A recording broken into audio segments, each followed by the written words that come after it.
নামধৰ্মী ৰাইজ ভাতৃক কেতিয়াও হিংসা কৰিব নালাগে আৰু ভাতৃৰ সা সম্পত্তিক কেতিয়াও লোভ কৰিব নালাগে যদি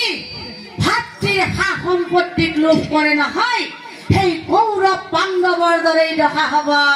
জানিবা নিশ্চয় সেই কৌৰৱ পাণ্ডৱৰ দৰে দশা হ'ব জানিবা নিশ্চয়